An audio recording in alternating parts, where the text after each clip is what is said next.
Here we go again. Virtual Protocol is one of the best performers today, and in this video, one more time, we're going to look at the data most people are not considering. We're trying to figure out how much higher this price can go, how solid and how fundamentally driven this rally is. So we're currently at $1.60. Today, Virtual Protocol is outperforming, but it's not just a matter of the last 24 hours. This week, we have more than doubled. In fact, among the top 100 cryptocurrencies, in terms of their size, in terms of market cap, Virtual Protocol has been the best performer. It has been number one by quite a margin. Now, I tried to be early on this channel. I published a video just 4 days ago when we were at $1.11 still. But if you go back even further, 6 months ago, that was the first video on Virtual Protocol on this channel. At that time, we were at 41 cents. And so feel free to subscribe over here. I publish videos on Virtual Protocol, but also on related tokens, on tokens that have been launched via Virtual regularly over here. We try to figure out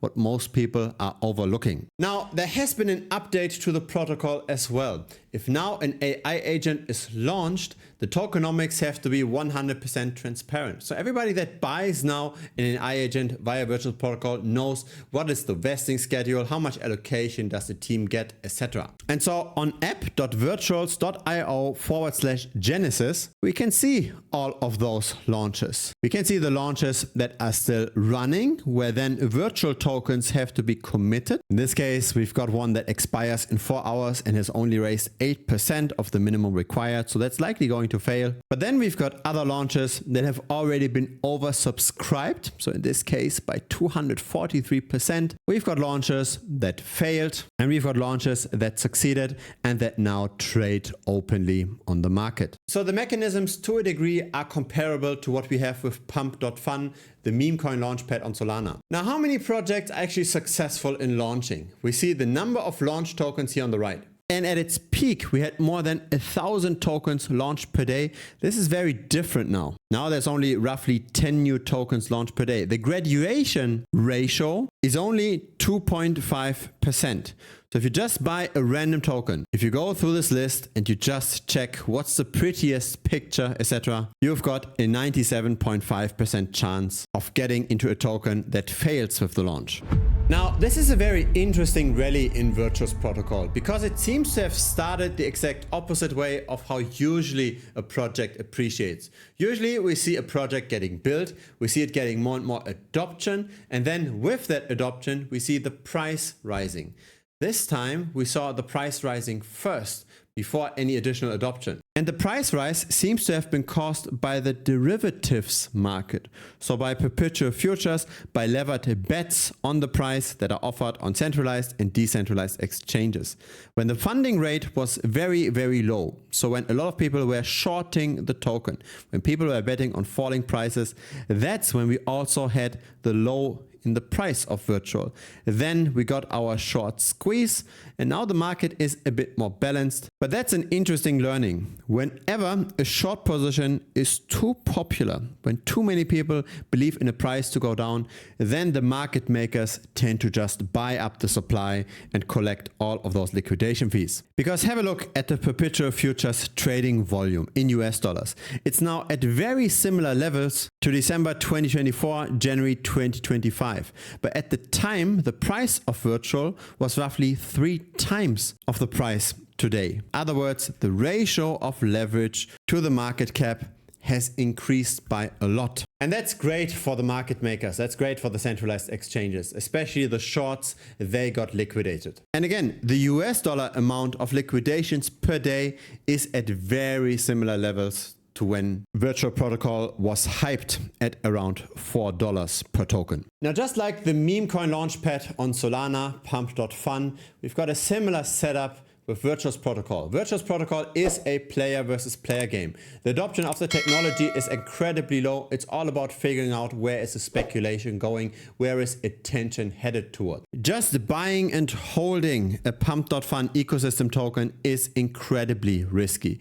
Even through this rally, where Virtual Protocol went up by 21.1%, the market cap of the Virtuous Protocol ecosystem went up by only 16.4%. So there are some insiders of individual tokens that take advantage of this rally. Just buying a random token in the ecosystem and holding it over many weeks is probably not going to yield good returns. It's a little bit like playing with fire. It's incredibly dangerous, but if you find the right exit point, the gains can also be higher for those individual tokens. The largest token that has been launched by Virtuals that's on the base chain, if you take the liquidity pool size, is Game. Now Game appreciated in the last month by roughly 500%, while Virtuous Protocol went up only by 270%. So there is inherent leverage in tokens like this, but also means that in the bearish case, when we are not going up, that the drop can be 97%. It is a game of figuring out where the macro is going, but also of being better informed than most others, because again, the vast majority is likely going to lose. Now, it appears as if everything is going up in this market, but it's not as easy. It's still in the end a player versus player game, and a lot of people got wrecked before this rally. The top performing crypto categories right now are Politify, but also picking up now Solana memes and AI agents, all the kind of tokens that did very well just a few months ago. Now, especially with the smaller altcoins, it's not a fair game. It's player versus player, but it's also insiders versus the public. The public doesn't know as much as the insiders, and so on average, the average retail investor does lose money. It's really a rather mixed picture. Have a look at this. This is Solana's trending tokens.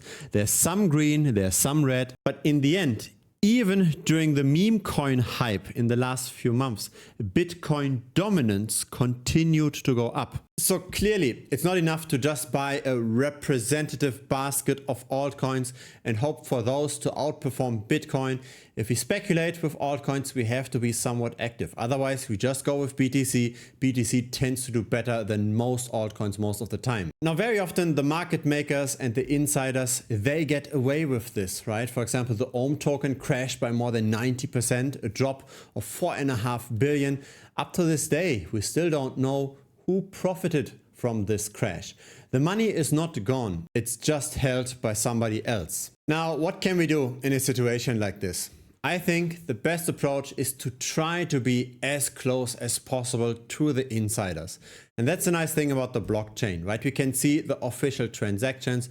And if we do a bit of digging, we can find out the wallets of people that move prices. For example, over here, we've got transactions of Kyle Chessy and of other influencers that bought SPX 6900 very, very early. When we found the wallet of an insider, we can get notifications whenever those people buy and sell something. And because of that, I made a video on SPX 6900 in the early days. And that video was not that popular because most people didn't know about the token at the time. But it came out when the price was still at 10 cents. It then made this parabolic run of 1,300% and of course crashed back down with the rest of the market. But I try to be early on this channel. I try to cover tokens that are bought by the insiders that still have upside potential. So feel free to subscribe over here. Now here's another example, Fartcoin. We got purchase notifications at 4 to 5 cents and subsequently there was a 4,000% run, then of course our correction,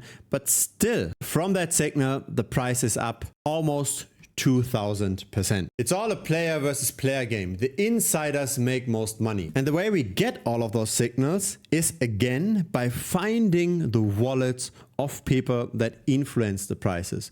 So again, with the example of Kyle Chessy, we've got 12 of his wallets. In total, we track more than 419 wallets. We find the wallets through various approaches, the NFTs that they hold, the current holdings that they might make public, related transaction wallets, all kinds of different approaches. There are dedicated tutorial videos on how to find influencer wallets available as well. What you're seeing over here is the paid Telegram channel. So we've got a dedicated chat just on finding new influencer wallets where we then add them to our tracking channel. So that tracking channel is also available, of course, to the premium members. And so the closer we are to the people that move prices, the more we can mimic their performances. So over here, what we see is various trades that have been made by the community. Of Of course, I'm not sharing the exact tokens that have been traded, but yeah, those are some examples of what is achievable with the right information. So feel free to check it out. It's currently $125 per month. The link is down below. It's thebitcoinstrader.com.